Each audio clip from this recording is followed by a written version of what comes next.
You won't believe what happened when a racist billionaire's wife discovered her African maid saved her daughter's life. What came next left everyone speechless. This true story will make you question everything you thought you knew about karma and redemption. Salam woke up at 5 a.m., like she did every single morning. The Los Angeles mansion was still dark and quiet. She tied her hair back and started her day the same way she had for the past 3 years. First the kitchen, then the living rooms, then the 14 bathrooms. By the time the Walker family woke up, everything had to be perfect, not a speck of dust anywhere. But before we continue with this incredible African story, hit that subscribe button for more unbelievable African tales that will leave you speechless. Victoria Walker came down the marble staircase at exactly 8 a.m. She didn't say good morning. She never did. Instead, she ran her finger along the banister, looking for dust. When she found none, her face showed disappointment rather than satisfaction. Selam stood quietly in the corner, hands clasped in front of her. She had learned long ago that being invisible was the best way to survive in this house. Victoria walked past her like she was a piece of furniture. The smell of expensive perfume filled the room. Robert Walker appeared next, adjusting his tie. Unlike his wife, he actually looked at Salam and nodded. That small gesture meant everything to her. At least one person in this house saw her as human. Little Lily came bouncing down the stairs, her blonde curls flying. She was 7 years old, and the only one who ever smiled at Salam genuinely. The little girl waved excitedly, but quickly stopped when her mother shot her a warning look. Victoria turned to her friends, who had come for morning coffee. They sat around the marble kitchen island, while Salam served them. She heard Victoria's voice clearly as she poured the coffee. "These Africans," Victoria said, with a laugh that cut through Salam like a knife. "They only know how to clean. Nothing else. I'm probably paying Salam too much for what little she does." The other women giggled. One of them, a Botoxed blonde named Jennifer, added her own poison. "You're so generous, Victoria. I wouldn't trust them in my house. You never know what they might steal." Salam's hands trembled as she placed the coffee cups down. She wanted to tell them she had been a pediatrician in Ethiopia. She wanted to tell them she had saved dozens of children's lives. She wanted to tell them she spoke 4 languages, but she stayed silent. She needed this job. Her mother back home was sick and needed medicine. Her younger siblings needed school fees. That afternoon, Salam was cleaning Victoria's study when she heard crying from inside the bathroom. Victoria was on the phone, speaking in hushed, desperate tones. Salam froze, not wanting to intrude, but unable to move without being heard. "Marcus can never know about his real father," Victoria sobbed into the phone. "If Robert finds out I have a son from my first marriage, especially a black son, I'll lose everything. The prenup is clear. No secrets, no children from before. I'll be left with nothing." Salam held her breath. She quietly backed out of the room, her mind spinning. Victoria Walker, the woman who treated her like dirt because of her skin color, had a black son she had abandoned. Days passed, and Salam kept the secret locked inside her. She watched Victoria parade around the house, hosting her wealthy friends, bragging about her pure bloodline and her perfect family. The hypocrisy made Salam sick, but she said nothing. The weekend arrived with all the fanfare typical of the Walker household. They were throwing one of their famous pool parties. CEOs, celebrities, and politicians filled the backyard. Champagne flowed like water. The music was so loud it could be heard 3 houses away. Victoria was in her element, wearing a designer dress that cost more than Salam made in 3 months. She commanded Salam around like a circus master with a whip. "The champagne is warm," Victoria screamed at Salam in front of everyone. "Are you stupid? Can't you do anything right?" Salam apologized, and quickly went to get more ice. When she returned, a drunk guest bumped into her, causing red wine to spill all over Victoria's white marble patio. Victoria's face turned red with rage. She grabbed Salam by the arm, her nails digging into her skin. "Clean it up," she hissed. "Get on your knees and clean it like the dog you are." The party went silent for a moment. Some guests looked uncomfortable, but no one said anything. Salam slowly got on her knees and began wiping the wine with a cloth. Tears burned her eyes, but she wouldn't let them fall. Not here, not in front of these people. But then something happened that changed everything. Nobody noticed little Lily had wandered away from her nanny. The music was too loud, the adults too drunk on expensive champagne and their own self-importance. The 7-year-old was chasing a butterfly, giggling as she ran along the pool's edge. Salam was in the kitchen, visible through the large windows. When she saw it happen, Lily slipped on the wet marble and fell into the deep end of the pool. Her small body disappeared under the water. No splash was loud enough to be heard over the music. Salam dropped the tray she was carrying. The crash of breaking glasses meant nothing. She ran faster than she had ever run in her life. Without thinking, without hesitating, she dove into the pool fully clothed. The chlorinated water stung her eyes as she searched for Lily. The little girl was already sinking, her body limp. Salam grabbed her and kicked hard toward the surface. Her heavy uniform made it difficult to swim, but she didn't let go. When she broke through the surface, she screamed for help.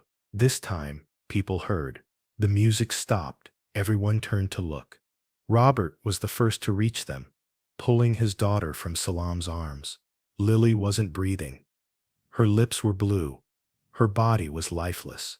Salam climbed out of the pool and immediately took over. She had done this hundreds of times in Ethiopia. She tilted Lily's head back, checked her airway, and began CPR. 1, 2, 3, 4. She counted the compressions. Then 2 breaths. Then compressions again. The crowd formed a circle, everyone holding their breath. Victoria stood frozen, her face white as paper. For once, she had nothing to say. "Come on, baby. Come on," Salam whispered as she worked. She pressed harder, faster. Water finally spurted from Lily's mouth.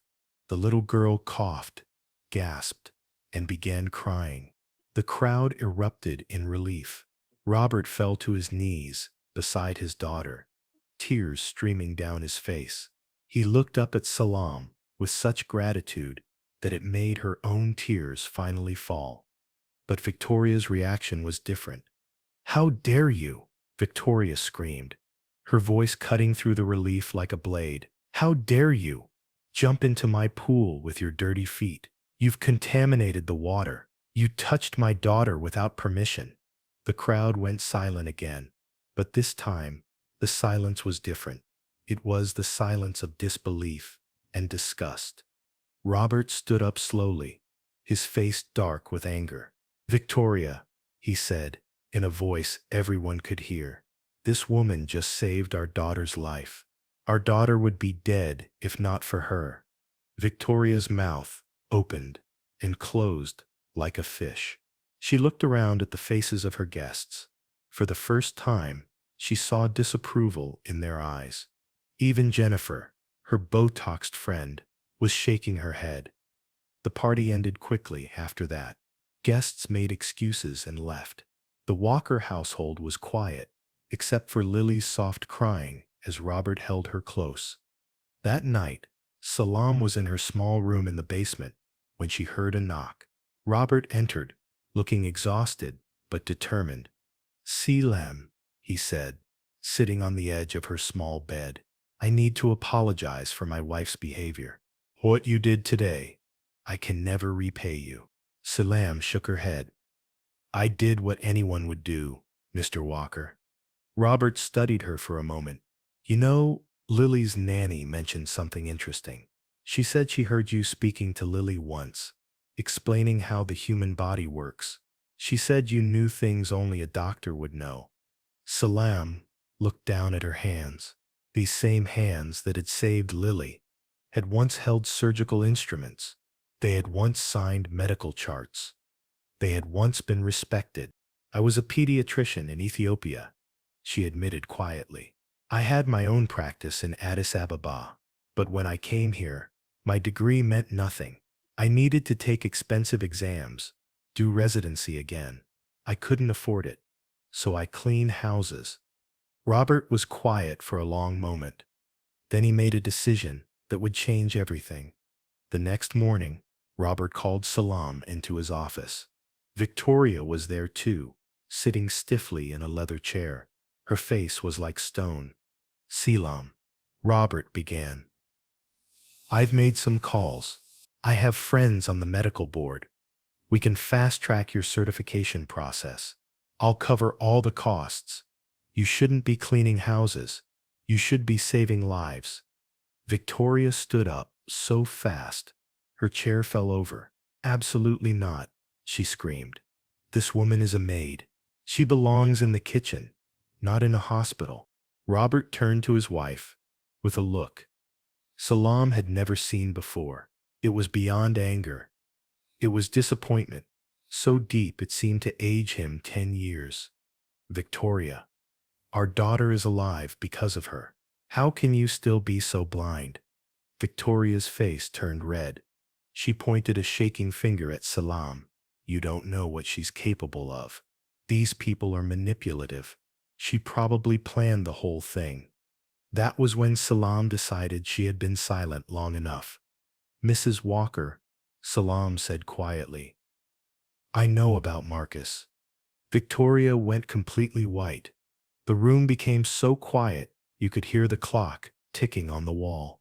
What did you say? Victoria whispered. I know about your son. The one you had with your first husband. The one you abandoned because he would have ruined your chances of marrying into wealth. Robert looked between his wife and Salam. Confusion clear on his face. What is she talking about? Victoria. Victoria collapsed into the chair, her face in her hands. The perfect mask she had worn for so many years finally cracked. The story came out in broken sobs. 25 years ago, Victoria had been young and struggling. She had fallen in love with a man named James, a brilliant engineer who happened to be African American. They had a son named Marcus.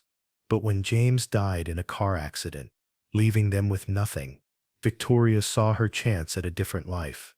She gave Marcus to James's mother and disappeared. 2 years later, she met Robert at a charity gala. She reinvented herself completely. New name, new history, new identity. The prenup she signed stated clearly that any lies about her past would result in her getting nothing in a divorce. Robert sat in stunned silence as his wife confessed everything. The woman he had been married to for 15 years was a stranger. You gave up your own child? Robert asked, his voice hollow. You abandoned your son because he was black. Victoria looked up with tear-stained faces. I was young and stupid and desperate. I thought I was doing what was best for him. His grandmother could give him things I couldn't. But that wasn't the real reason, was it? Salam asked quietly. The real reason was that he didn't fit the image you wanted for yourself. Victoria couldn't deny it. She had spent 25 years building a life on a lie. And now it was all crumbling. That night, Salam made a phone call that would shatter and rebuild the Walker family. Marcus answered on the third ring. His voice was deep and professional. Marcus Johnson speaking. Marcus, Salam said in Amharic, then switched to English. My name is Salam. I work for a family in Los Angeles. I think I found your mother. There was a long silence. Then Marcus spoke, his voice thick with emotion. My mother died when I was 2. That's what my grandmother told me. No, Salam said gently. She's very much alive. and I think it's time you met her. Marcus arrived 2 days later. He was 25 years old, tall and handsome, with his mother's eyes and his father's strong jaw. He was a successful civil engineer who had graduated from MIT. He had built bridges and schools in developing countries. He had done everything his mother had claimed black people couldn't do. When Victoria opened the door and saw him, she fainted. The reunion was not like the movies. There was no running into each other's arms, no immediate forgiveness. Marcus sat across from his mother in the same living room where Salam had been humiliated so many times. 23 years, Marcus said, his voice steady, but his hands shaking. 23 years. I wondered why you didn't want me. Grandma said you died.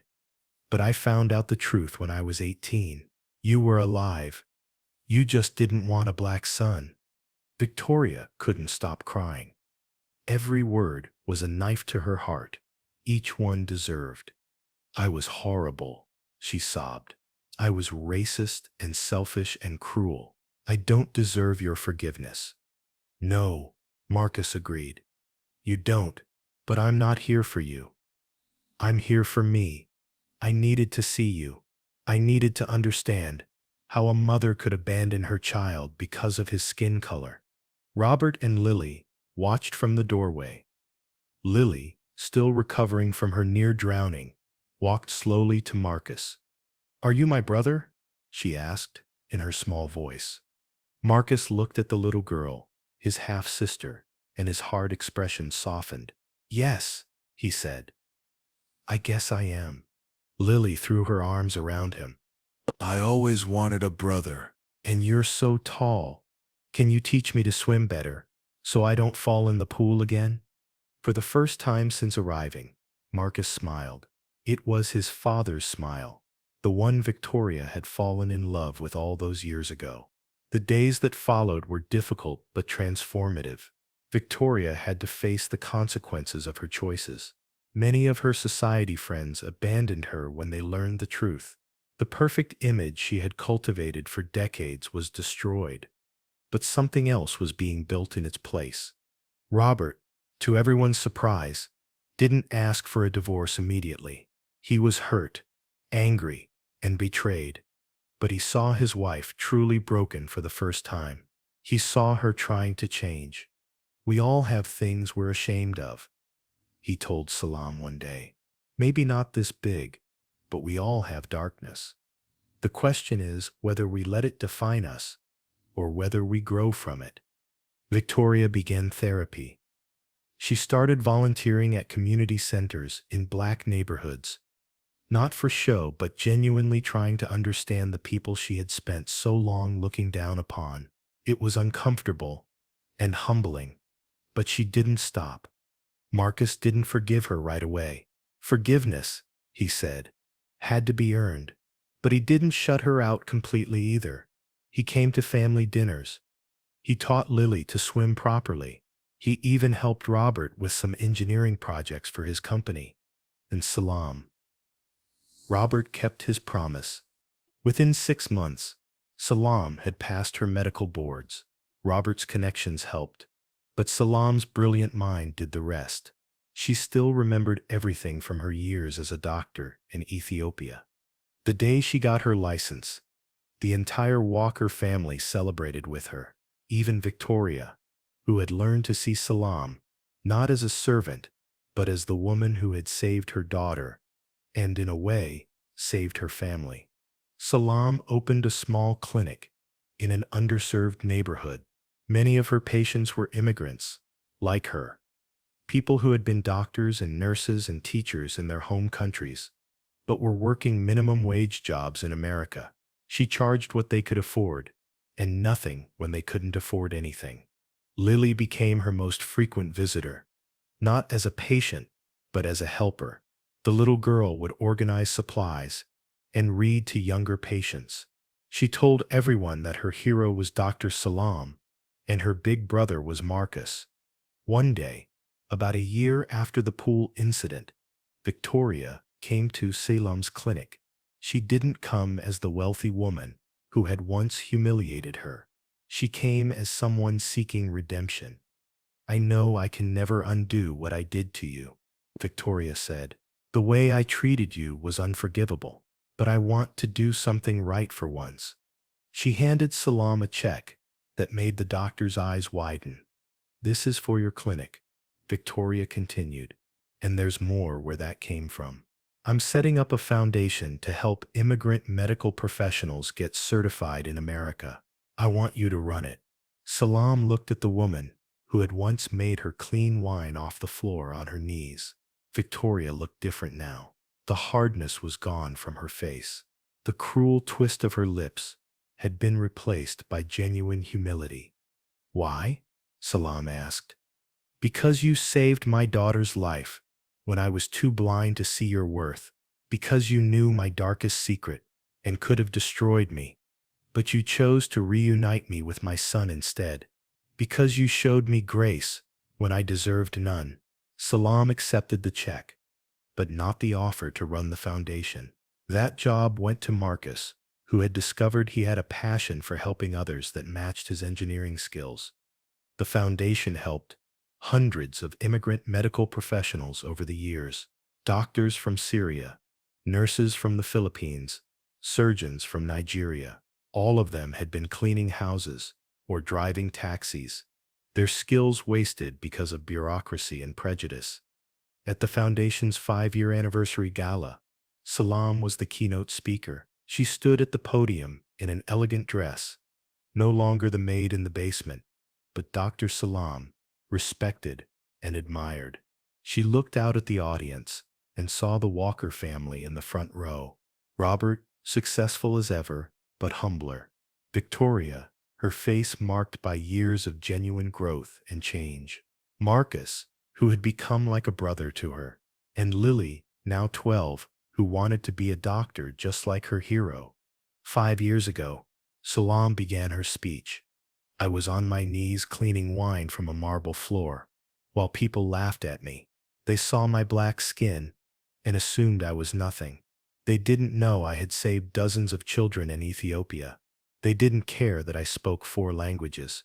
They only saw what they wanted to see. She paused, letting her words sink in. But that moment on my knees wasn't my lowest point. It was the beginning of a transformation. Not just mine, but an entire family's. We all have prejudices. We all have moments where we fail to see the humanity in others. The question is, what we do when we're confronted with our blindness. Victoria wiped tears from her eyes. She had asked Salam not to mention her name in the speech, to spare her the public shame. But Salam had refused. Shame can be a teacher, Salam had told her. Your story might stop someone else from making the same mistakes. The speech continued. Today we've helped 347 medical professionals get certified in America. That's 347 doctors and nurses who were washing dishes or cleaning houses, now saving lives.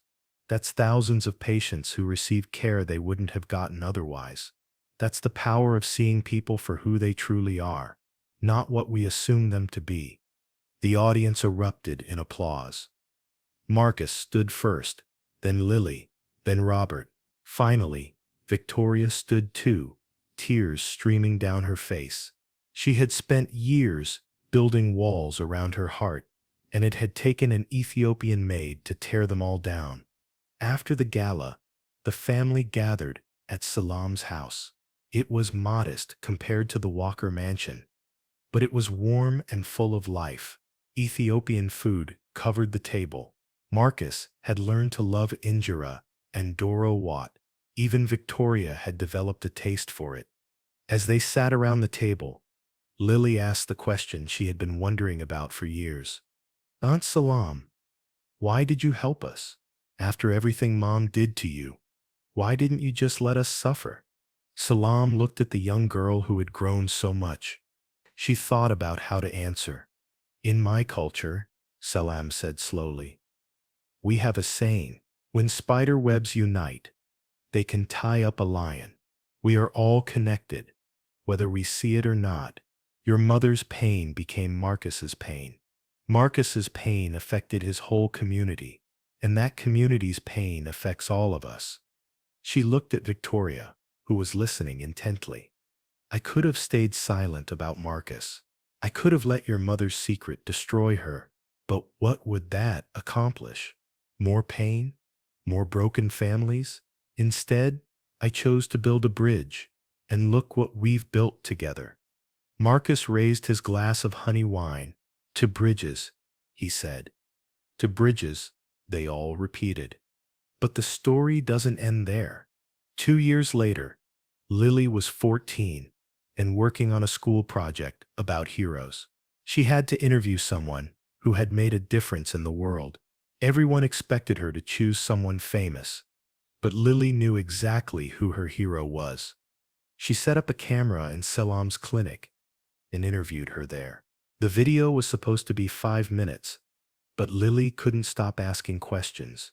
She wanted to know everything about Selam's life in Ethiopia, her journey to America, her struggles and triumphs.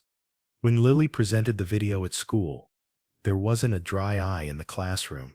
The teacher posted it online, and within days it had gone viral. Millions of people watched the story of the maid who saved a drowning child, exposed a family secret with grace, and went on to help hundreds of other immigrants achieve their dreams. The attention led to a documentary, then a book, then a movie deal. But Salam turned down most of the offers. She didn't want fame. She wanted to continue her work. However, she did agree to one interview on national television, but only if the whole Walker family could appear with her. They sat together on the stage, an unlikely family brought together by tragedy and transformed by forgiveness. The interviewer asked Victoria the question everyone wanted to know. How did you go from being someone who was so prejudiced to someone who now funds diversity programs across the country? Victoria took a deep breath. She had answered this question many times, but it never got easier. I was raised to believe that certain people were beneath me, she said.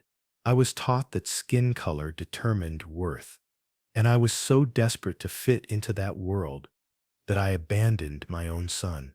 She looked at Marcus, who nodded encouragingly. But prejudice is learned, which means it can be unlearned. It took almost losing my daughter and finding my son to realize how poisonous my beliefs were. It took a woman I had treated terribly, showing me grace to understand what true strength looks like. The interviewer turned to Marcus. How did you forgive her? I'm still working on it, Marcus said honestly. Forgiveness isn't a switch you flip. It's a daily choice. Some days are harder than others, but I've learned that holding on to anger only poisons you. My mother made terrible choices, but she's trying to make amends. That has to count for something. Robert spoke next about how the experience had changed his approach to business, how he now actively sought out diverse employees and had implemented programs to help immigrants and refugees. But it was Lily who stole the show. People always ask me if I'm embarrassed by what my mom did, she said, wise beyond her 14 years. And yeah, it's not great to know your mom was racist, but I'm proud of her for changing. Most people never admit they're wrong. My mom did it publicly. She faces her shame every day and uses it to help others. That takes courage. She turned to look at Salam, but the real hero is Aunt Salam. She could have been bitter and vengeful. Instead, she chose love. She saved my life twice, once from drowning and once from growing up in a family built on lies. The interview ended with a question for Salam. What would you say to other immigrants who are struggling, who are being treated the way you were treated? Salam looked directly into the camera. Your worth is not determined by the job you do, or the papers you have, or the color of your skin. You carry within you all the knowledge, all the strength, all the dignity of your ancestors. Sometimes the world will try to make you forget who you are. Don't let it. Keep your head high. Work hard, and remember that today's maid might be tomorrow's doctor. Today's cleaner might be tomorrow's leader. Never let anyone make you believe you are less than extraordinary. The studio audience gave a standing ovation. Years passed. Lily went to medical school. Inspired by Salam, she specialized in pediatric emergency medicine, wanting to save children the way Salam had saved her. Marcus built schools and hospitals in underserved communities, both in America and in Africa. He married a wonderful woman, and when they had their first child, they named her Hope. Victoria spent the rest of her life working to dismantle the very prejudices she had once embodied. She faced criticism from all sides, from those who said she could never make up for her past, and from those who said she was betraying her race. But she persisted, knowing that her discomfort was nothing compared to the pain she had caused. Robert stood by his wife, not because he had forgotten her lies, but because he believed in redemption. Their marriage was different now, built on truth rather than image, and it was stronger for it. And Silam, she expanded her clinic into a network of medical centers, serving immigrant communities across California. She won humanitarian awards and was invited to speak at medical schools about cultural competency and the importance of diversity in medicine. But the moment she treasured most came on a quiet afternoon when Marcus brought his daughter to meet her. Little Hope, only 3 years old, ran into Salam's arms, calling her Grandma Salam. As she held the child, Salam thought about the journey that had brought them all here. From that humiliating moment, on her knees cleaning wine from marble, to this moment, holding the grandchild of the woman who had humiliated her. Life had a strange way of weaving stories.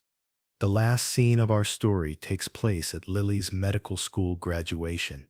She stood at the podium as valedictorian, looking out at the sea of faces. Her family sat in the front row. Robert and Victoria, their hair now gray, but their faces peaceful. Marcus with his wife and children, and Salam, wearing traditional Ethiopian dress, tears of pride streaming down her face. 7 years ago, Lily began her speech. I nearly drowned in a pool, while adults around me were too busy with their champagne and gossip to notice. A woman who my mother had just humiliated, a woman who had every reason to let me sink, dove in and saved me. That woman was a doctor from Ethiopia, who was working as our maid because this country didn't recognize her degree. She paused, finding Silam's eyes in the crowd. That woman taught me that heroism isn't about grand gestures. It's about choosing compassion over bitterness, choosing to heal rather than hurt, choosing to build bridges rather than walls. Today, as I become a doctor, I promise to see every patient the way Dr. Salam saw me, not as the daughter of someone who had wronged her, but as a human being worthy of saving. The crowd erupted in applause, but Lily wasn't finished. My mother once told someone that Africans only knew how to clean. She was wrong. They know how to heal, how to forgive, how to transform pain into purpose. They know how to save drowning children and drowning souls. They know how to take a broken family, built on lies, and help rebuild it on truth. Victoria stood up, tears streaming down her face, and began to clap. One by one, others stood until the entire auditorium was on its feet. After the ceremony, the family gathered for a photo. As they arranged themselves, the photographer asked them to squeeze closer together. Marcus put his arm around Victoria, his mother who had abandoned him, but whom he was learning to love. Robert stood beside his wife, holding her hand, their wedding rings catching the light. Lily stood in the center in her cap and gown, beaming, and Salam, the woman who had brought them all together, stood slightly to the side until Lily pulled her into the center. No, Aunt Salam, Lily said firmly. You belong in the middle. You're the heart of this family. As the camera clicked, capturing this unlikely family, Salam thought about something her grandmother used to say. When spider webs unite, they can tie up a lion. They had all been spider webs, fragile and alone. But together, they had tied up the lion of prejudice, the lion of lies, the lion of abandonment. Together, they had become something beautiful and strong. The photo would later hang in Salam's clinic, in Marcus's office, in Victoria's Foundation headquarters, and in Lily's hospital. It would become a symbol of what was possible when people chose grace over grievance, love over hate, truth over lies. And whenever someone asked about it, they would tell the story of the maid who saved them all.